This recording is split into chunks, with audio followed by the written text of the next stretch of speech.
I was sitting on a cracked plastic chair inside a police station in a foreign country when the officer finally looked up and said, "Sir, according to the system, you don't exist. No passport, no money, no phone, no record I had ever boarded the cruise ship my children were still enjoying somewhere in the Caribbean. 2 days earlier, my daughter had kissed my cheek and told me she'd be right back from the bathroom. She never came back. The ship left without me. And while I was being erased piece by piece, name, identity, dignity, my own family was sipping cocktails on the deck. What they didn't know was that the quiet old man they abandoned had built ships for a living.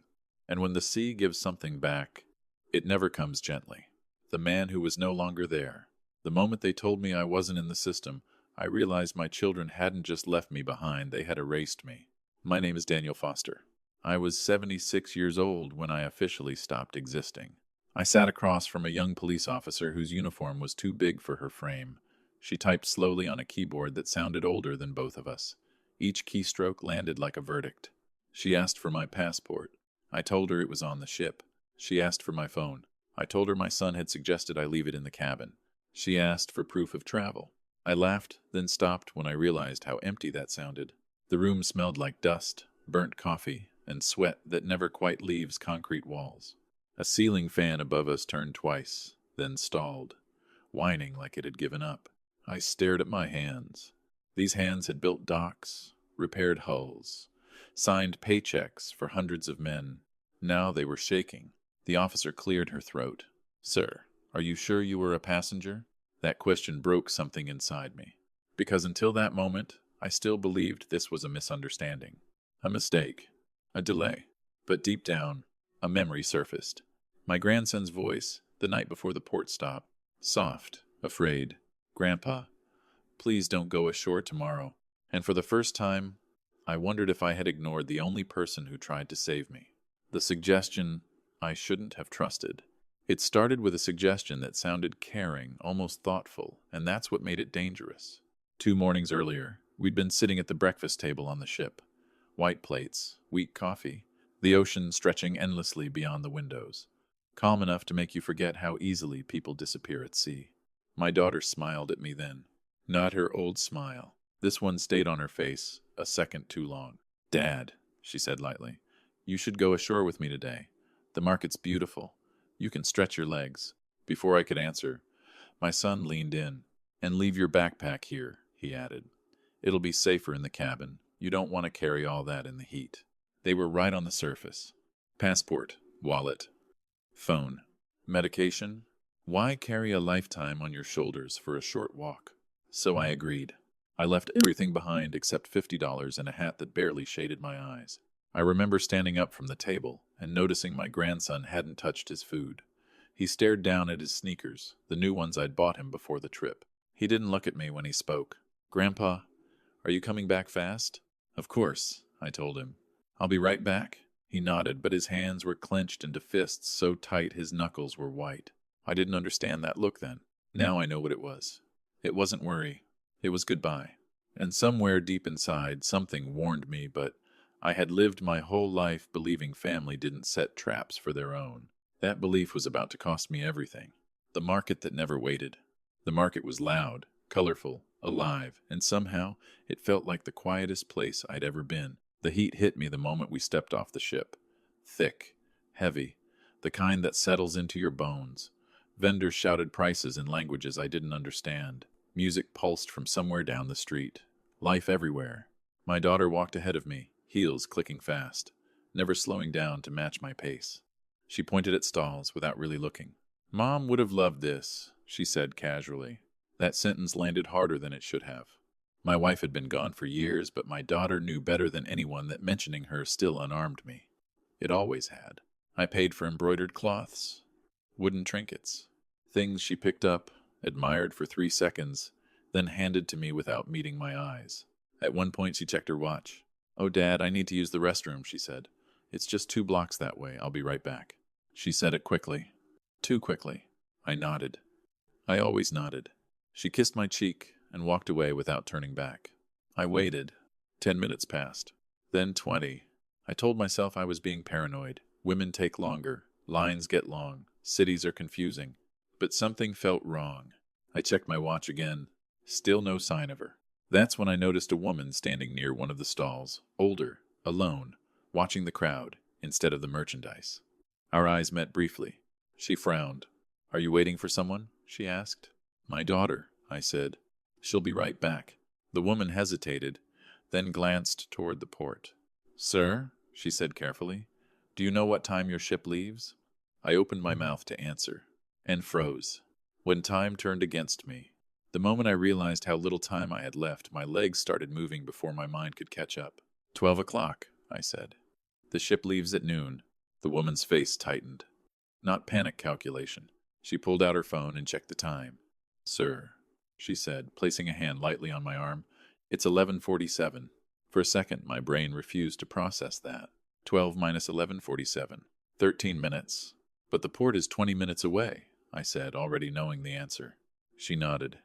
"If you walk fast." Fast wasn't something I did anymore. We started moving anyway.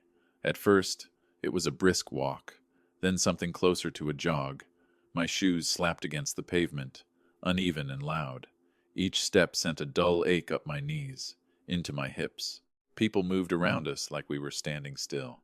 The woman, Elena, she finally told me, kept glancing back, adjusting her pace so I wouldn't fall behind. Sweat ran down my spine, soaking into my shirt. My breathing grew shallow, sharp. "Sir, can you run?" she asked. I tried. My body answered before I could speak. Pain flared. My lungs burned. My chest tightened in a way I remembered too well. "No," I said, bending forward, hands on my knees. "I can't." Elena didn't hesitate. She slipped her arm under mine and lifted, steady and firm. "Then we walk fast," she said. But we don't stop. Somewhere behind us, music played. Somewhere ahead, engines were warming up. And with every second that passed, the distance between me and my family grew wider, not in steps, but in choices they had already made. Watching it leave, I saw the ship before I felt the pain, and somehow that made it worse. The port came into view like a promise already being taken back. Tall fences, guards at the gate, white hulls lined up like floating cities. For one desperate second, I believed we'd made it. Then I saw the water between the dock and the ship. The gap was small, maybe 20 feet, but it might as well have been an ocean. The cruise ship was moving slowly, deliberately pulling away as thick ropes were lifted from the pier. I could read the name on the side. Clear. Undeniable. I broke free from Elena's grip and stumbled forward. "I'm here," I shouted, waving my arms. "I'm a passenger." My voice cracked halfway through the sentence. It came out thin, useless against the low hum of engines. People stood on the upper decks, smiling, waving at the city they were leaving behind. They looked relaxed, happy, untouched by the chaos on the dock. Then I saw him, my grandson. He leaned over the railing, small hands gripping the metal bar. His eyes found mine instantly, like he'd been searching the crowd the whole time. His face collapsed. He started crying. I raised my hand. He raised his. Behind him, a figure appeared. His mother. She placed her hands on his shoulders and pulled him back, firm, final. She didn't look at me. Not once. The ship picked up speed. Just a little. Enough. My knees gave out.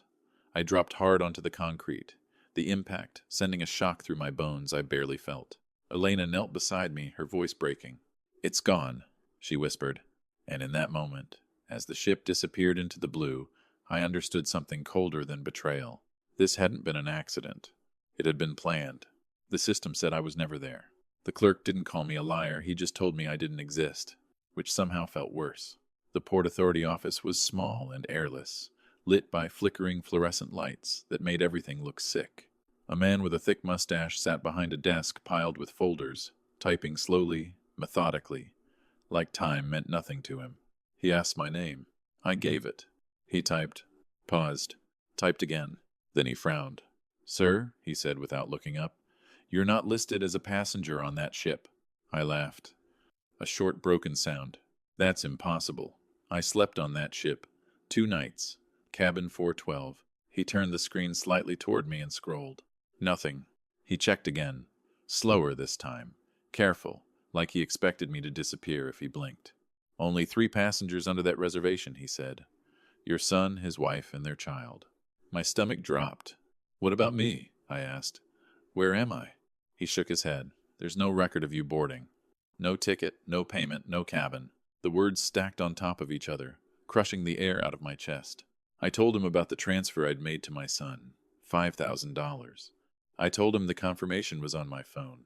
The phone on the ship. The man leaned back slightly. Without documentation, he said, there is nothing we can do. Elena stood beside me, her hand on my arm, as the truth finally settled. They hadn't just left me behind. They had erased me before the ship ever sailed. And for the first time in my life, I understood what it meant to be truly alone in the world.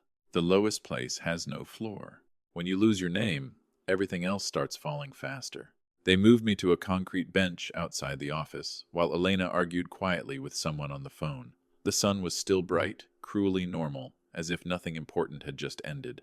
I checked my pockets again. Empty. No wallet. No medication. No phone.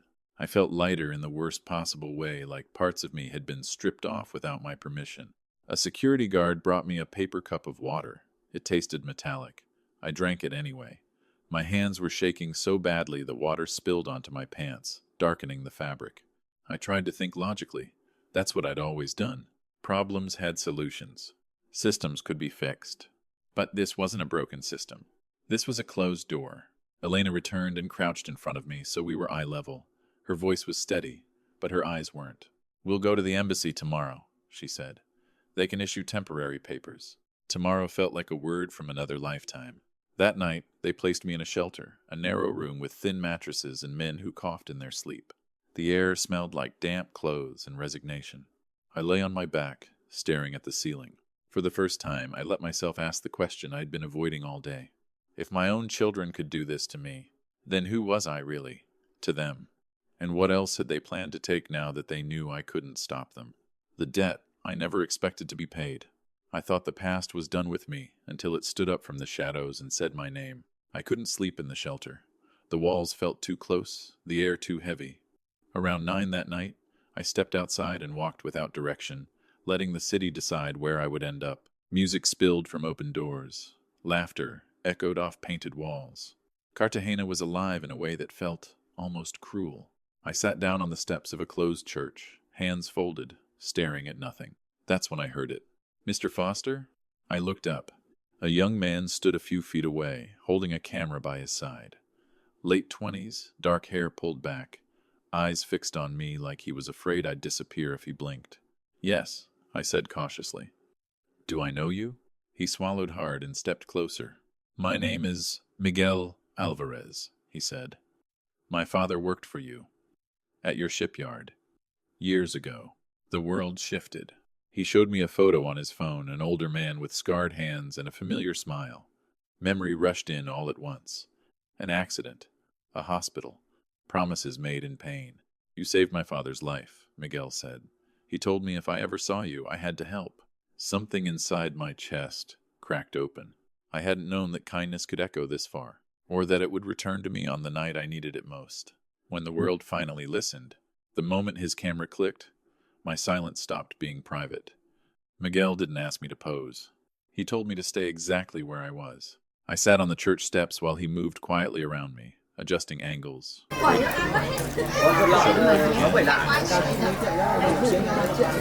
to do with those?" I asked.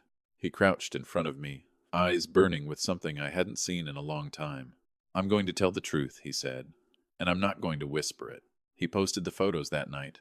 A short caption. No drama, no exaggeration, just facts. An elderly American man abandoned by his own family during a cruise. No documents, no money, no identity.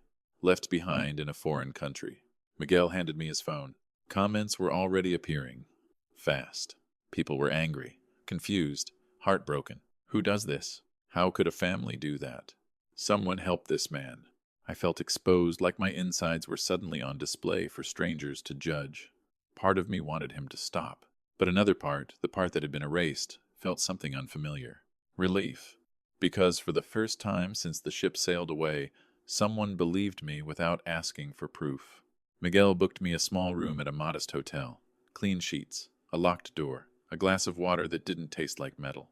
Before he left, he looked back at me. "They'll see this," he said. "Your family." I nodded slowly. And for the first time, I wasn't sure whether I wanted them to. The message they couldn't ignore. The first call came before sunrise, and it wasn't to ask if I was alive. Miguel was already awake when his phone started vibrating nonstop. He didn't need to read the screen to know what it meant. "They've seen it," he said quietly. My stomach tightened. I sat on the edge of the bed, hands resting on my knees, waiting for something: anger, fear, satisfaction, but feeling none of it. Just tired. The first message came from my daughter. 3 sentences. All about appearances. "Why would you let strangers post lies like this? Do you know how this looks? Take it down. No apology. No. Are you safe? No. Where are you?" Miguel read it aloud, then looked at me, unsure whether to continue. "Go on," I said. My son's message was longer. Carefully written, polite, corporate. "Dad, there's been a misunderstanding.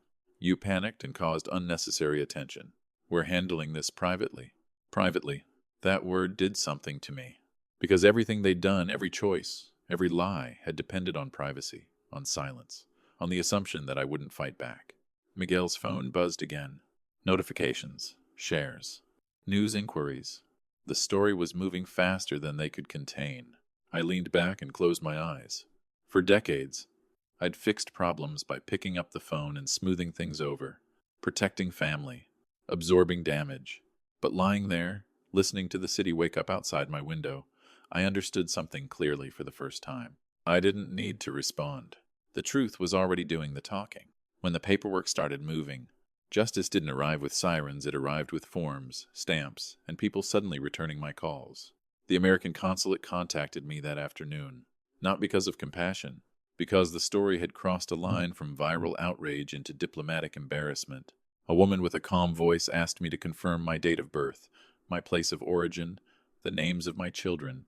Questions I'd answered 1,000 times in my life, now treated like fragile evidence. "We can issue temporary identification," she said, "but we'll need a formal statement." Formal. That word mattered. I sat at a small desk in the hotel room Miguel had paid for, my hands steady for the first time in days. I described the cruise, the port, the suggestion to leave my belongings behind. I didn't raise my voice. I didn't accuse. I simply told the truth. The consulate contacted the cruise company next, then the port authority. Then, quietly, attorneys became involved, because companies don't like stories that prove intent. Miguel watched me sign the final page. "You okay?" he asked. I nodded. Something had shifted. For the first time, I wasn't reacting. I wasn't chasing anyone. The system that had erased me was now reconstructing me slowly, carefully, with witnesses. That night, I slept without dreaming. And somewhere out on the ocean, my family was realizing something they hadn't planned for. You can delete a name from a manifest, but you can't delete it from the world once it's spoken out loud. When the ship came back without me, the ship returned 5 days later, but by then, I didn't need to be on it anymore. I watched the news footage on Miguel's laptop. The same white cruise ship docking slowly. The same smiling logo. Except this time, there were cameras waiting. Passengers stepped off laughing, sunburned, careless. Then my son appeared. Then my daughter. They avoided the cameras at first, heads down, sunglasses on, until someone said my name out loud. That was when they froze. Reporters asked simple questions. Did you leave your father behind? Why wasn't he on the manifest? Where is his passport? They didn't answer. They couldn't. Because lies work best in silence, and silence was no longer available to them. I closed the laptop before the footage ended. I didn't need to see their faces any longer. For the first time since the port, I felt something close to peace. Not victory. Release. The call. I didn't answer. When my phone finally rang with a familiar number, I let it keep ringing. The consulate had issued my temporary documents that morning. My name was printed clearly at the top. Proof I existed. Miguel handed me the phone when it rang. Your daughter, he said. I stared at the screen. So many years, I'd answered every call. Fixed every mess. Absorbed every disappointment so they wouldn't have to. This time, I didn't. The phone stopped ringing. A message appeared seconds later. Dad, please. We need to talk. Need. Not want. Not sorry. I set the phone down. Outside, the city moved like it always had. People walking. Vendors shouting. Life continuing without asking permission. I realized something then. Revenge doesn't always look like punishment. Sometimes it looks like silence chosen freely, and sometimes the most powerful thing an old man can do is finally stop explaining himself. The consequences that didn't knock. I thought consequences would arrive loudly, but they came quietly, one door closing at a time. 3 days after the ship returned felt strangely calm, too calm, as if the storm had already passed and left everything stripped bare. My children didn't show up at the hotel. They didn't demand explanations. They didn't threaten. Instead, the world around them began to change. Miguel showed me articles on his phone, nothing sensational, just careful reporting. Words like investigation, liability, elder abandonment. The cruise line released a statement filled with polished language and no meaning. Lawyers declined interviews. Phones went unanswered. One afternoon, the consulate officer called again. "Your son's company has retained counsel," she said. "They're concerned about reputational exposure." Exposure. That word made me smile, not because I enjoyed their discomfort, but because it confirmed something important. They were no longer in control. I spent my mornings walking slowly through the city, feeling my strength return in small ways. Coffee at the same corner cafe. Nods from strangers who recognized me but didn't intrude. At night, I sat by the window and thought about my wife. She used to say that truth doesn't chase people, it waits. I finally understood what she meant. My children hadn't lost everything, not yet. But they had lost the ability to pretend. And that, I realized, was a consequence that followed you everywhere, long after the noise faded. The life I stopped postponing. The strangest part wasn't losing my family, it was realizing how much of my life I'd been saving for them. For decades, every decision I made had an invisible asterisk attached. When the kids need it, when things settle down, when everyone's okay, I'd postpone trips, hobbies, rest entire versions of myself, because being a father came first. Being a grandfather came first. Being available always came first. Now, for the first time, no one was calling. That silence hurt, but it also created space. Miguel helped me find a small apartment near the old part of the city. Nothing fancy. A single bedroom, a balcony just big enough for a chair and a cup of coffee. In the mornings, I sat there watching the streets wake up. No one needed anything from me. At first, that felt wrong, like I'd forgotten an obligation. Then it started to feel honest. I began walking more, eating better, sleeping without the constant pressure of being needed. I visited the docks sometimes, watching ships come and go, feeling the familiar pull of the sea without the weight of ownership. One evening, Miguel asked me if I planned to go back to the States. Eventually, I said. And I meant it. But for now, I wasn't running toward anything or away from anyone. For the first time in my life, I wasn't waiting for permission to live. And that, I realized, was a kind of freedom I hadn't earned until everything else was taken away. The choice that was only mine. The final decision didn't come after a phone call. It came on a quiet morning when no one was watching. I was sitting on my balcony when the envelope arrived. Plain, official. My name typed cleanly across the front. No hesitation this time. Inside was an offer. A settlement proposal, carefully worded, respectful, bloodless. They wanted to resolve things privately. No admission of guilt. No public apology. Just compensation and a request for silence. I read it twice. Then I set it down and watched a cargo ship drift past the harbor, slow and heavy, exactly how things that matter are supposed to move. For most of my life, I would have said yes, taken the money, smoothed things over, protected the family name their name. But something had changed. I realized this wasn't about revenge. It never had been. It was about choosing whether I would disappear again, this time by agreement. Miguel asked what I was going to do. "I'm going to accept," I said. He looked surprised. "But on my terms. I would tell my story fully. I would keep my name. And I would leave nothing ambiguous." The lawyers pushed back, softly, then harder. I didn't. Because when you've already lost everything once, fear stops being useful. I signed the papers that evening, not to end the story, but to close a chapter. And for the first time, the choice belonged to me alone. The one who came back. I wasn't expecting forgiveness, but I also wasn't expecting him. It was late afternoon when someone knocked on my door. Not loud, not urgent, just 3 soft taps. Careful, like the person on the other side wasn't sure they were welcome. When I opened it, my breath caught. My grandson stood there alone. He looked taller than I remembered. Thinner. Older in the eyes. He held his backpack with both hands, like a shield. "I took the bus," he said quickly. Mom doesn't know I'm here. I stepped aside without a word. He sat at the small kitchen table, staring at the surface like it might disappear. For a long moment, neither of us spoke. Then he said it. I tried to stop them. His voice cracked, but he didn't cry. I told them not to leave you. I told them it was wrong. I believed him instantly. He didn't ask for forgiveness. He didn't make excuses for anyone. He just told the truth quietly, the way truth usually comes when it's real. I didn't come to fix anything, he said. I just didn't want you to think you were alone. Something warm and painful spread through my chest. I put my hand over his. You didn't abandon me, I said. That matters. He nodded, eyes shining. In that moment, I understood something simple and permanent. Family isn't who stays when it's easy. It's who comes back when there's nothing to gain. The promise that came full circle. Some promises don't fade with time, they wait. Miguel invited me to dinner that night. Nothing formal, just a small table near the water, plastic chairs, food cooked by someone who still believed meals were meant to be shared. Halfway through, he told me something I hadn't known. His father, Hector, had never stopped talking about the accident at the shipyard. Not the pain, not the scars, but the moment someone ran toward the fire instead of away from it. He said you didn't save his life, Miguel told me. You saved his dignity.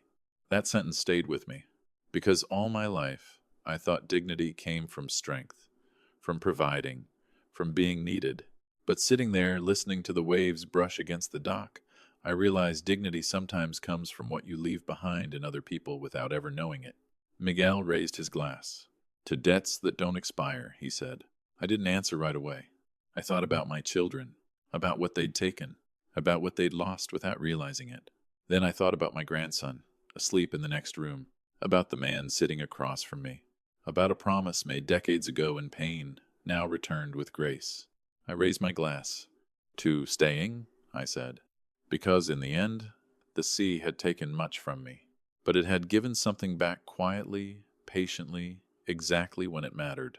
What remains after the storm? When the noise finally faded, what surprised me most was how little anger remained. Life didn't snap back into place. It adjusted slowly, unevenly, like a bone healing after a bad break. Some days felt light. Others carried a weight I'd learned not to fight. I spoke to my children only through lawyers after that. Polite, distant, necessary, nothing more. I didn't block them, but I didn't reach out either. Distance, I discovered, isn't cruelty. Sometimes it's clarity. People recognized me occasionally at the cafe, along the docks. They nodded. Some thanked me. Most respected my silence. I appreciated that more than sympathy. My grandson stayed in touch. Short messages. Honest ones. No pressure. No demands. Just updates about school. Questions about boats. Stories about ordinary days. That was enough. One afternoon, I walked down to the harbor alone.